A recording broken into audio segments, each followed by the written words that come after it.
I am Jennifer Sonko, and this is Qtv News coming to you live from our studios along Kairaba Avenue. Thanks for joining us. Here are the main local, international, and business news headlines. A former jungler who drove some of the West African migrants to where they were executed has appeared before the TRRC for a second time. He claims there was loud music and dancing nearby as the migrants were being killed. As the country looks ahead to elections later the year, the first of what will be quarterly breakfast meetings of political party leaders has taken place. The aim to foster better relations between them. A 4-day training course to improve media reporting of sexual violence cases started on Monday. In business news, the insurance sector and the police team up to help get across the importance of taking out motor vehicle insurance. In international news, Sunday 21st March was the International Day for the Elimination of Racial Discrimination. It was also War Poetry Day. We take a look at both of those. In the Republic of Congo, the main challenger to the long-standing president has died on election day.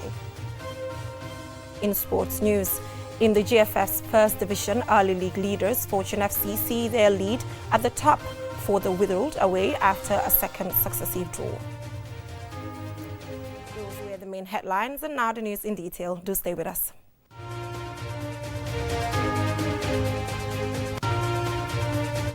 This is Qtv News, and I am Jennifer Sonko.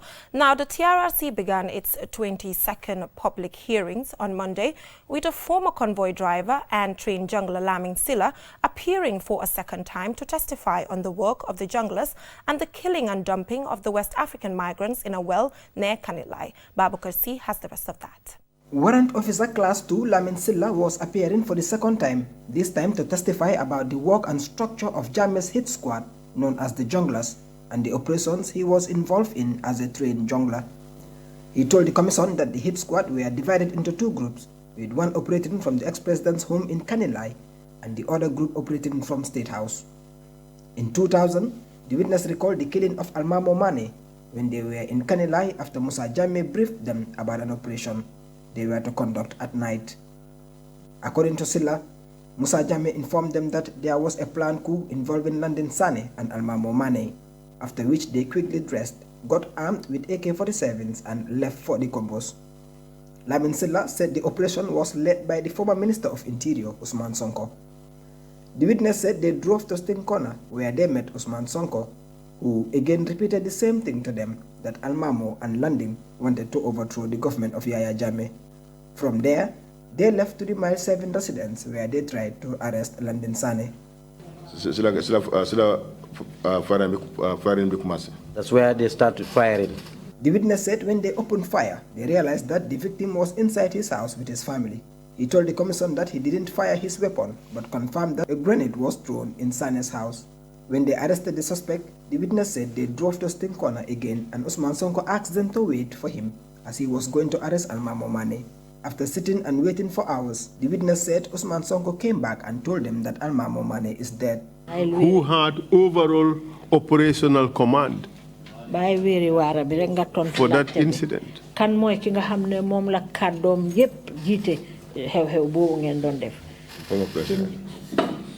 what's his name? Former President Yaya Jammeh.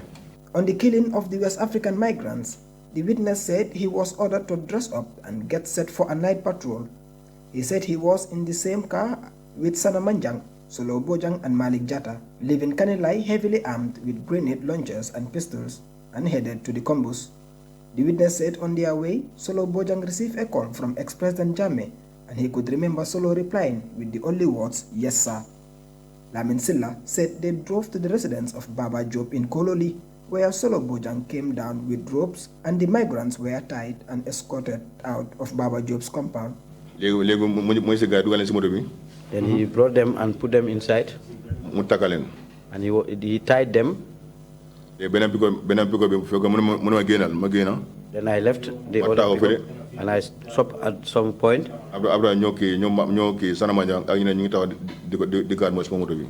Then Sana Manjang and others were standing guarding my vehicle. The witness said the West African migrants were put in double cabin pickup trucks with each pickup carrying 10 persons and driven to Kanilai with 20 captives. The witness said they went behind the mini stadium in Kanilai inside the bush and brought down the captives. Lamin Silla said he saw Martin Carey jump from his vehicle and run away while Solo Bojang shot at him, but he escaped. The witness told the Truth Commission that as they were shooting the migrants and throwing in the well, one of the captives was thrown inside the well but was not dead and was shouting. That's the time they took a grenade and fired on him. Who did that? Malik. Malik who? Jata. Malik Jata. Lamin Silla told the commission that they went for another trip and collected the same number of captives, and no one escaped this time round as they shot and killed all of them. The witness told the Truth Commission that as the killings was going on, Yaya Jammeh was in his Kanilai residence as there was a drum festival going on in his house. Babu Karsi, Qtv News. Towards the end of 2021, the Gambia will enter into an important election period to include the December presidential election. Elections can be a catalyst for never-ending conflict, and to prevent this, there is a need for prior consultations. The Inter-Party Committee over the weekend held its inaugural breakfast meeting of what will be quarterly meetings to promote peaceful coexistence between political parties. I attended the event. The meeting, attended by representatives of the 17 registered political parties, Inter-Party Committee members, United Nations representatives, and other national and international stakeholders, the Inter-Party Committee was established by registered political parties as a forum for a dialogue among parties to promote peaceful coexistence amongst members. Trust and cooperation between political leaders can promote peace, stability, and sustainable growth. Events as the quarterly breakfast meetings of the IPC can bridge communications gaps. The co-chair of the IPC, Musa Amulnyasi, further outlined the need for such political spaces. Looking at the way politics is happening in the country, we believe it's only us Gambians who can change the narratives. How can we change the narratives? Is by committing ourselves to what we preach. And there is no way we can do it unless and until we have the leaders of the respective parties that are now registered with the IEC to come together in such a forum, look at each other, have bilaterals. You can observe during the break, the tea and coffee break, you can see people you hardly see say at table had the opportunity to reach out to each other, discuss, smile. That alone is sending a positive signal. A memorandum of understanding and code of conduct to guide the activities and actions of the members of the IPC has been signed by all registered political parties. Party leaders took turns to recommit to the MOU. We were able to have a chat with the party leader of the GMC, Ahmad Maifati. Well, we are, as a political party, GMC, we are fully committed to the MOU. We believe the MOU, in fact, represents our political platform, what we stand for. The MOU is about integrity, it's about leadership, it's about cooperation, it's about problem solving, it's about consultation, it's about coordination. It's about facilitating and enhancing effective working relationships among political parties, harmonizing common policies, working on collective strategies, and presenting unanimous policies on issues that affect, the political class as well as the politics of the country. A recurring theme at the event is the need to have more women venture into politics, and some went to the extent of demanding that each political party in the IPC must have a female representative or risk being denied a seat at the IPC. Even the funders of the program are of the same belief, which has the potential to push the IPC to do more to ensure more participation by women. And as you know, this year thematic for this month, Women's Month, I would say, is really to reinforce and take the opportunity to strengthen women's political participation and leadership. So we count on the IPC to really seize this opportunity. We also are aware that political parties' nomination process in the Gambia have not always favored women candidates for presidential, parliamentary, and local seats. Until this gender inequality gap at the political parties level is addressed, the Gambia will have difficulties to reach the critical minority electoral quota of 30% that has been set by the African Union. A concern raised by the NRP was the need to decentralize the meetings of the Interparty Committee. We engaged co-chair Musa Amolnyasi on the possibility of that request being met. I think we'll be able to move by the next quarterly meeting, which is going to be precisely in June. We will be able to move to another region, because I have looked at the response, the reaction from these donors. It's like they are fully in support of the idea and they will be ready to fund it.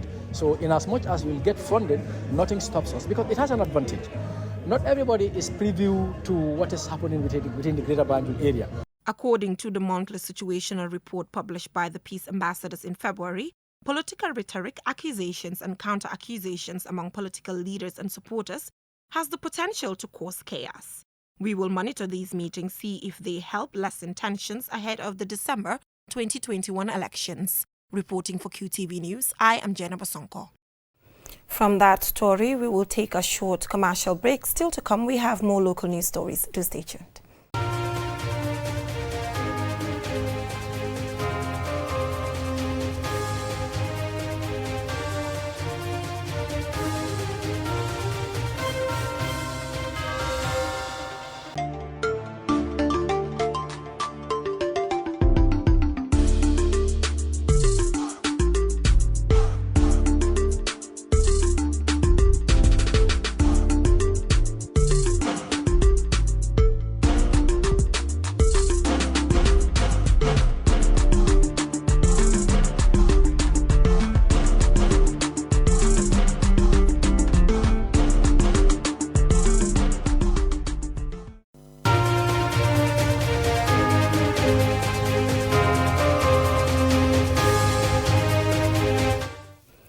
Welcome back from that short commercial break. If you're just tuning in, this is QTV News.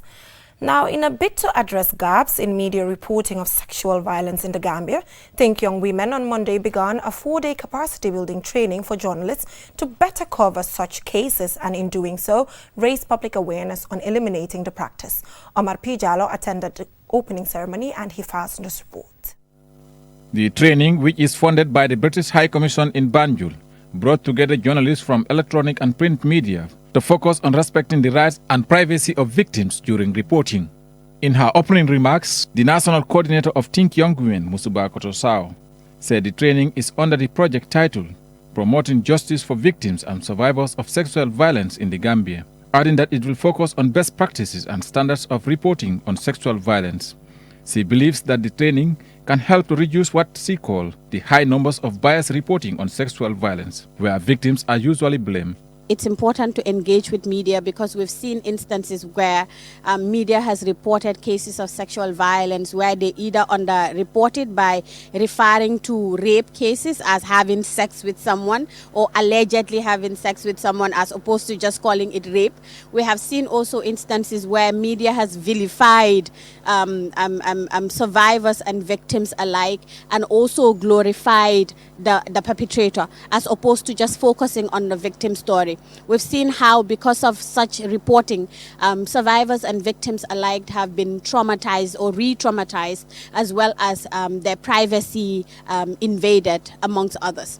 Delivering the keynote address, the British High Commissioner to the Gambia, Davis Belgrove, said journalists have a role to play in giving well-informed and balanced reporting on cases of sexual violence to the public, citing the sensitive nature of the subject. Belgrove cautioned journalists to change the narrative by holding perpetrators to account. He expressed hope that after the training, journalists will play a pivotal role in eradicating sexual violence. From health providers to law enforcement to employers and friends and family, we all need to play our part. By allowing women to disclose violence as part of their everyday interactions, we can support early identification and intervention to stop violence and abuse from escalating to critical levels.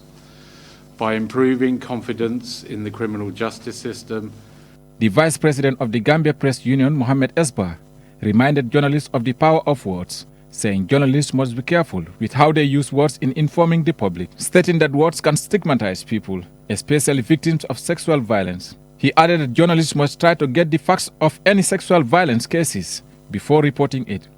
Ba called on journalists to lead a campaign against sexual violence and eliminate all forms of discrimination and negative stereotypes against women and girls. Society cannot develop without the presence of the media. And media is the platform where people's voices are amplified. Media is the hope for the voiceless. So this training or the importance cannot be overemphasized. Mariama Sise of Blog TV and also a participant said the training is timely, noting that incidents of sexual violence occurs frequently at home, in schools, and even at workplaces. Sexual and gender-based violence is something that is disturbing us. So I think we are in the right time to end it. Enough. We should stop this, and then we should stop sexual violence in our workplaces and in our homes. Cases of sexual violence have increased at an alarming rate since the start of the coronavirus globally and in this country. Therefore, measures should be taken to reduce the practice, and the media have an important role to play by creating public awareness. They can do this by how they report these matters. Reporting for QTV News, I am Omar P. Jallo. The executive of Kombo East District Youth Committee, a youth-led community-based organization in the West Coast region, held a day-long youth empowerment forum on Saturday at Giboro Kuta in the Kombo East District to discuss issues affecting young people and devise ways forward. Omar P. Jallo has the rest of that. Following the first edition of Kombo East Youth Empowerment Forum in Pirang in 2017, the organization continues to work towards addressing problems affecting youth, ranging from empowerment, child protection, leadership and advocacy in community development, youth in migration, young people in peace building, young people in drug abuse, as well as sport development. Addressing the gathering, Abdullah Njai, the district youth chairperson, outlined the numerous achievements of the district youth committee, adding that under his leadership, the committee will continue to be strong and vibrant in its operation and advocacy for youth empowerment. He revealed plans to partner with Kuras Gardening to train youths in horticulture and other skills to be job creators and not just job seekers. Since we came into power, the district youth committee will be taking a new dimension, and we have already started that. We want to see that our young people are empowered.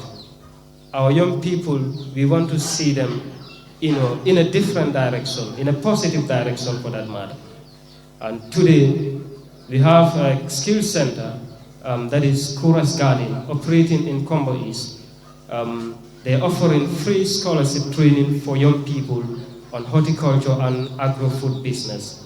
Lamin FM Konta, the National Assembly member for Kombo East, encouraged members to always show passion to the people they represent and commended the groups for the numerous developments registered since its inception in 2005. Konta underscored the importance of investing in youths and further challenged stakeholders and institutions to invest more in youth development to enable them to become responsible leaders. Youth migration. It may be argued that migration as a global phenomenon has been going on from time immemorial.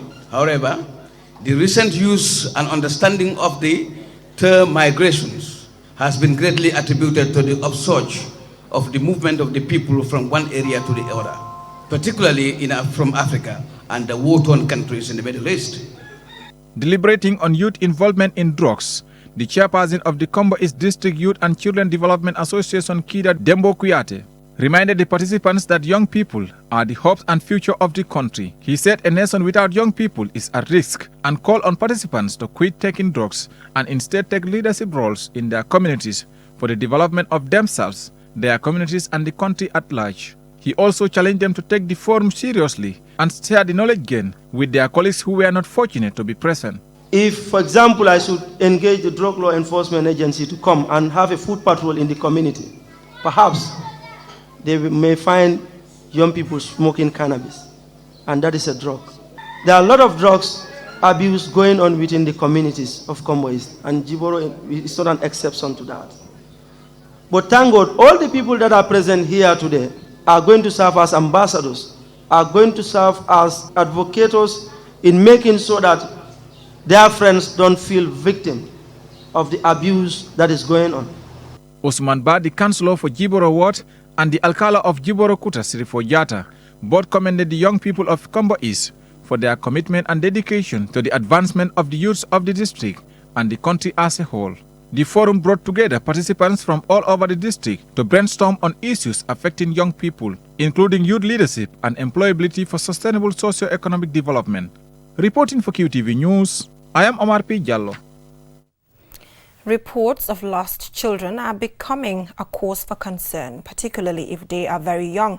Sadi Sonko, a 7-year-old boy, has been missing since Saturday, and all efforts to find him have so far proved fruitless. More in this report by Ajibintu Drame.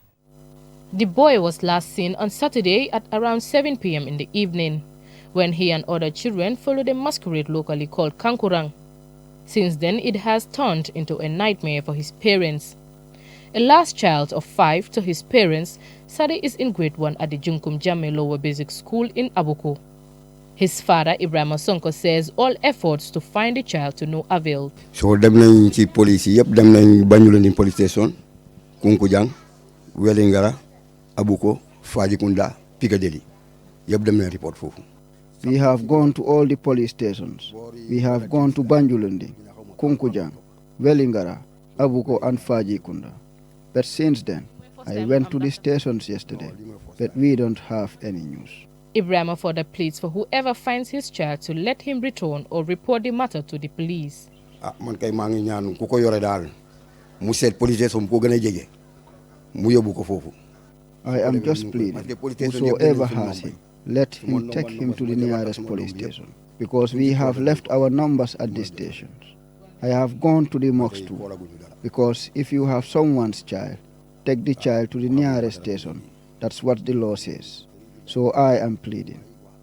Sadi and other kids around the neighborhood normally go to the mosque to play, a stone's throw from his house. However, that was the last place he was seen. Our Sonko, Sadi's mother, also pleads for the return of her son. Dama dee dem di seet ñu wax may sara may génne luñ ma wax ma génne yépp. I have gone to the Marabu to take out charity. I have done everything. Any Marabu I went to, they tell me he is with someone. So if a person has my child, let him return my child to the police station. QTV and Q Radio have reported missing children, and Sadi is one of the youngest. We pray for his safe return and plead with parents and guardians to be on the lookout and be vigilant in looking after their children to avoid such issues. Ajibintu Drame, QTV News. From that story by Ajibintu Drame, we will take a short commercial break. Still to come, we have business and international news. Do stay tuned.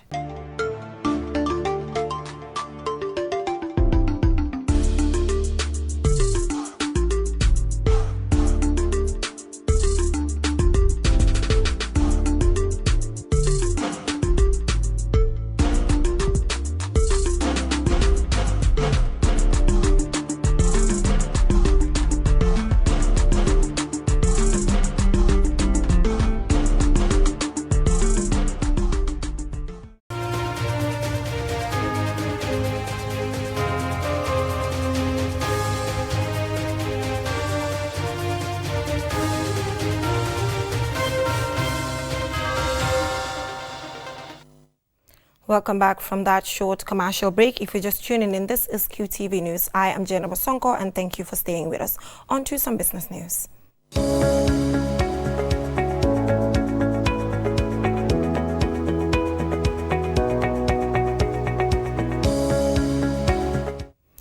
The Insurance Association of the Gambia, in partnership with the Gambia Police Force, Monday commenced a week-long joint training on road traffic insurance for 20 police officers. More in this report. Under the theme, Insurance and Road Traffic Management, this week-long course aims to build the capacity of participants selected from the traffic, investigative and prosecution units of the police force on the importance of insurance cover for motorists. Addressing participants at the opening ceremony, the president of the Insurance Association of the Gambia, Makaire Bajan, says the training presents an opportunity for both insurance companies and the police to acquire the required knowledge in administering motor vehicle insurance claims. The more we work together to get the understanding and have the administering of all of these things to the best interest of not just us, but then the general public that we're actually really serving and providing service to is really of immense importance under the circumstances. He also paid tribute to the late Inspector General of Police, Alhaji Mahmoud Job, for his role in forming the joint task force that developed the concept for this training. Dr. Sekou Jabi, first Deputy Governor of the Central Bank of the Gambia, commended the Insurance Association and the police for organizing such training. He says the Central Bank looks forward to the recommendations that will be made at the end of the exercise. I renew the challenge to the insurance industry that I made in this hall to have vehicles in the pool that could be given to motorists to get their movements less troublesome in event of accidents.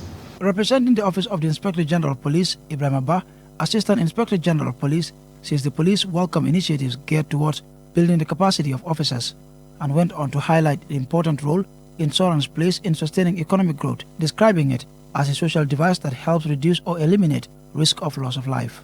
I would like to urge all participants, especially our police participants or trainees, to take this course seriously and participate meaningfully during the deliberations.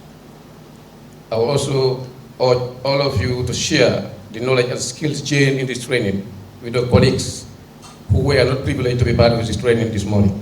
Despite the proliferation of insurance companies in the Gambia, getting people to take insurance cover remains a challenge that continues to have a huge economic impact, especially on motorists, many of whom receive little or no support to compensate for the loss of property and sometimes lives. However, officials hope training of this nature will help create a better understanding of the importance of taking insurance cover. Ansumane Sonyase for Qtv News. From that story by Ansumana Esunyasi, here are the foreign currency exchange rates for the Gambian dalasi against a range of major currencies for Monday, 22nd March. Here are the foreign currency exchange rates for the Gambian dalasi against the US dollar. The dalasi is buying at $49.75 bututs and selling at $52. Against the euro, the dalasi is buying at $59 and selling at $62.50. Against the pound sterling, the dalasi is buying at $65.50 and selling at $71.50. Against the CFA, the dalasi is buying at $415 and selling at $440. The daily currency rate on QTV News is brought to you by Ajib Bank, your investment partner. That was Momo Dumboj on the foreign exchanges. Now on to some international news.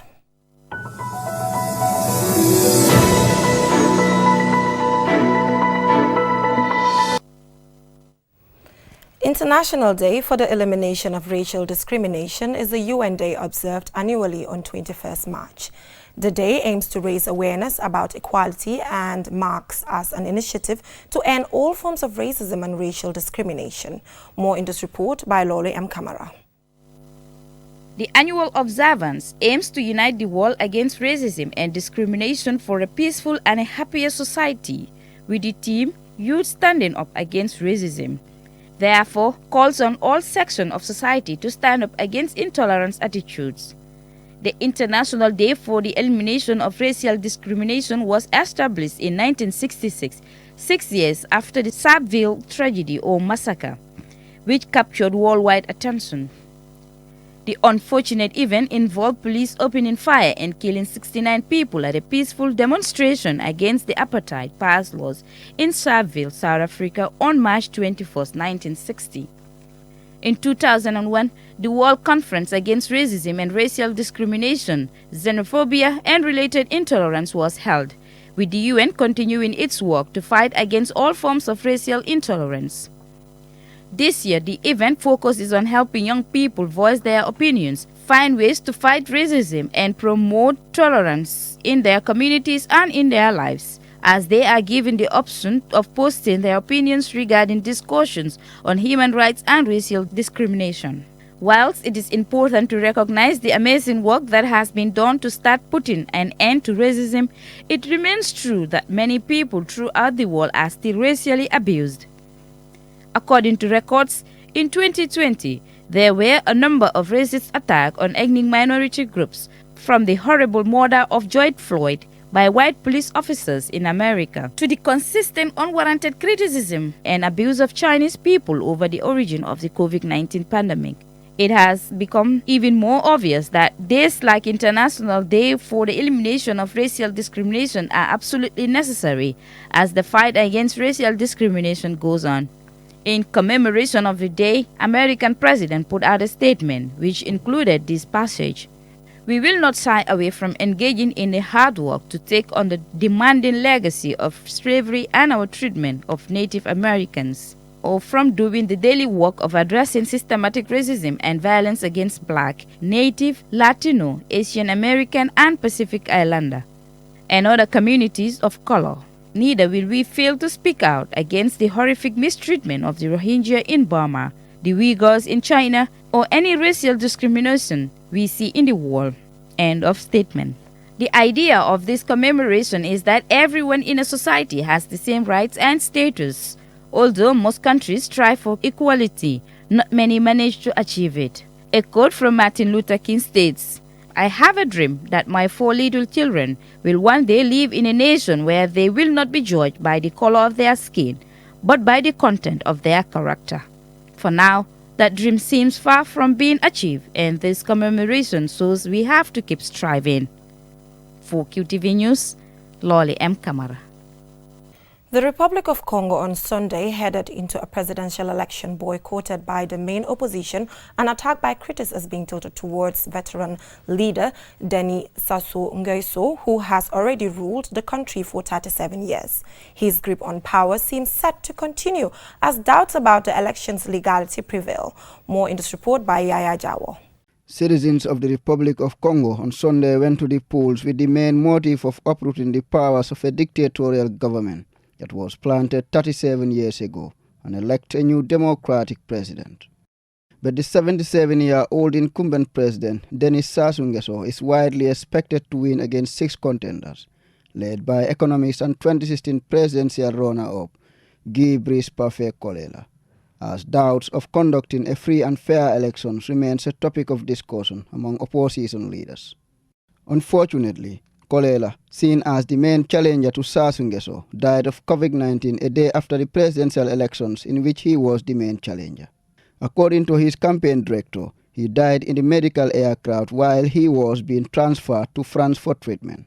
The 61-year-old tested positive for COVID-19 on Friday afternoon and could not host his last campaign meeting in Brazzaville. On Saturday, the challenger had posted a video on social media after being taken ill, declaring he was battling against death. He urged his supporters to fight for change, adding that the election is about the future of their children. Sassou Nguesso, a former paratrooper, first rose to power in 1979 and has since accumulated 36 years in office, making him one of the world's longest-serving leaders, and he is still hoping for a first-round victory to secure another term in office. Sadio Kante Morel, a freelance journalist, said Nguesso has been in office for 37 years now, and he will hold on to power by force if necessary. She claims he was persecuted by Nguesso's secret police and arrested several times after protesting against the extension of his term in office. According to Kante Morel, President Nguesso does not tolerate opposition. He had a referendum whipped through in 2015 that gave him 3 more terms of 5 years each, which means that he has 10 more years to go should he choose to do so. She went on to say that the regime wants to maintain a facade of democracy, but dictatorship still prevails in the country. Presidential election had been boycotted by the main opposition and took place under an internet blackout. Christian Rodrigue Mayanda called on Kolela's supporters to rally on Monday as they will continue to count the ballots, saying Kolela was ahead in a number of areas. His death causes a dilemma in the unlikely event he wins. Although provisional election results are not expected for days, Sassou Nguesso is widely predicted to be the winner. And if that happens, Congolese will continue to live under the leadership of a dictator. Reporting for QTV News, I am Yahya Jao.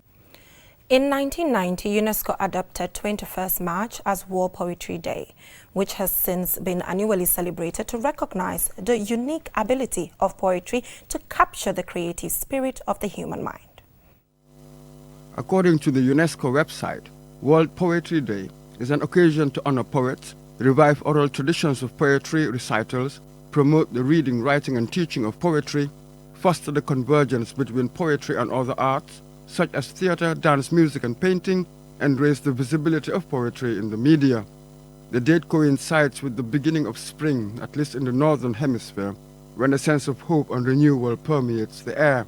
The power of poetry to uplift hearts across borders and reaffirms our common humanity, keeping aloft the vision of a better future, has nowhere been more powerfully felt recently than in U.S. poet Amanda Gorman's lyrical anthem to a hopeful future titled The Hill We Climb at the Biden-Harris inauguration in January. When day comes, we ask ourselves, where can we find light in this never-ending shade? The loss we carry, a sea we must wade. We've braved the belly of the beast. We've learned that quiet isn't always peace. In the norms and notions of what just isn't always just is. And yet the dawn is hours before we knew it. Somehow we do it. Somehow we've weathered and witnessed a nation that isn't broken, but simply unfinished. Her words, according to one critic, reminded us that there is a different narrative to feeling entrapped in the doom and gloom of a former Trump administration and the grip of a global pandemic. Through the lyricism of sound and rhythm, rhymes and assonances, meter and meaning, poetry has the power to shake us from everyday life and enchant the human spirit, even where its subject matter is disenchanting. Poetry stems from oral traditions and has been one of the oldest cultural forms of humankind. It opens before our eyes the imagination's roads, giving us visions of alternative, better ways of living. And there lies its revolutionary potential, according to some critics. Alice Walker, the American poet, calls poetry the lifeblood of rebellion, revolution, and the raising of consciousness. Poetry was one of the weapons of the liberation movements in Africa, and some of the greatest actors of that period were poets, from Leopold Sedar Senghor and Amilcar Cabral in West Africa to Antonio Agostinho Neto in Angola, the country's first president. The first Gambian to publish a book of poetry is Phyllis Whitley, who was sold into slavery in 1761. At the age of 7 or 8 and transported to North America. Many authorities believe that she was born in this country. On September 1st, 1773, Phyllis Whitley's volume of poems titled Poems on Various Subjects, Religious and Moral was published in England. Whitley's collection was the first volume of poetry by an African-American poet to be published. She was approximately 20 years old. She died in 1784 as Phyllis Peters, having married someone called John Peters. In an astonishing historical echo, a couple of centuries later, another Peters, Dr. Landry Peters, would pick up from where she left off with his publication of poems in 1964, Satellites in 1967, and Kachikali in 1971. The current doyen of the field is arguably Dr. Tejan Sala, the economist, poet, and biographer of Chinua Achebe. And in a recent article on the contemporary Gambian poetic scene, Dr. Sala identifies poets Mariama Kane, Mamadou Sala, and Bala S.K. Saho as the promising new Gambian voices of this generation. Landry Peters died in 2009, and in one of his poems, It's Time for Reckoning Africa, Time for Taking Stock, he expressed an urgency that is still relevant today. Tune the singing of despair, tune the melody to purpose. For too long, we have dragged our feet through rank disorder, incompetence, and self-defeat. Snowflakes in the night won't bring the dead to life. This is a reckoning that stresses the need of a search for a way forward and a consideration of the human alternatives that this search will uncover. For QTV News, I am Mamadou Mbowe. Poetry gives me hope. Now let's take a look at what is happening in the world of sports.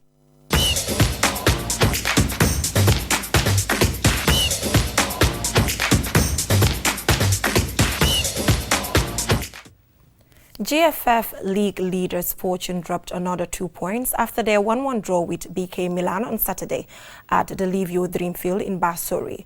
It was their second successive draw in the league, allowing second place Real de Banjo to close the gap to 4 points. Momodu Gajaga has the rest of that. 2 first-half goals settled matters in a tie where the league leaders Fortune seemed poised to maintain the gap at the top. However, after taking the lead in the 36th minute through a Sanjay's shot, 3 minutes later, Wally Fofana equalized to restore parity. It was a match that saw some rough play from both sides, including high tackles, resulting in too many stoppages due to persistent fouls. Despite those incidents, referee Maudo Jallo only issued yellow cards to some players for what appeared to be tackles worth of a sending off. Other offenders weren't booked at all. BK Milan conceded a corner, but before the kick was taken, players squared up to each other, nearly sparking a brawl. Yet again, not a single player was booked.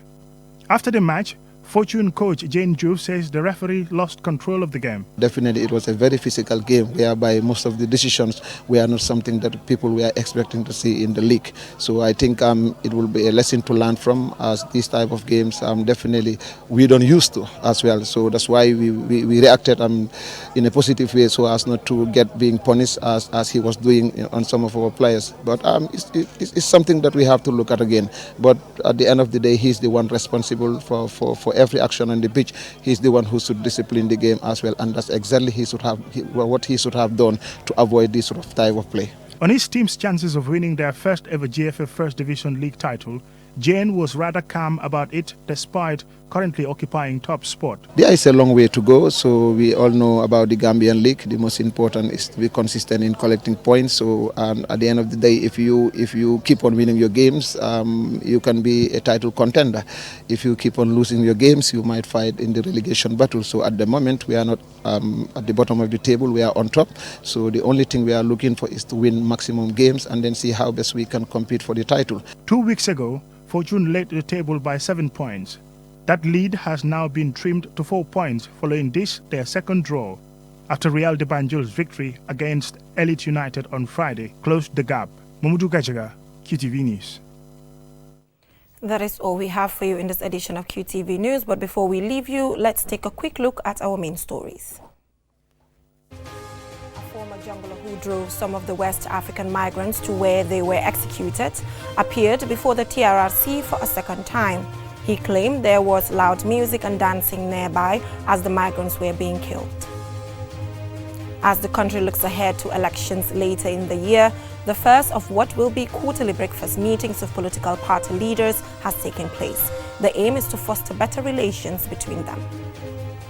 A 4-day training course to improve media reporting of sexual violence cases started on Monday. In business news, the insurance sector and the police have teamed up to help get across the importance of taking out motor vehicle insurance.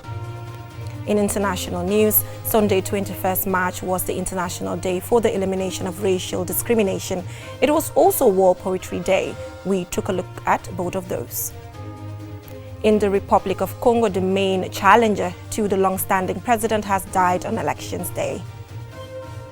In sports news, in the GFF's First Division Early League, leaders Fortune FC see their lead at the top for the whittled away after a second successive draw. Well, that is all we have for you in this edition of QTV News. Do join us tomorrow, same time for more news. Thanks for watching and do have a great week ahead.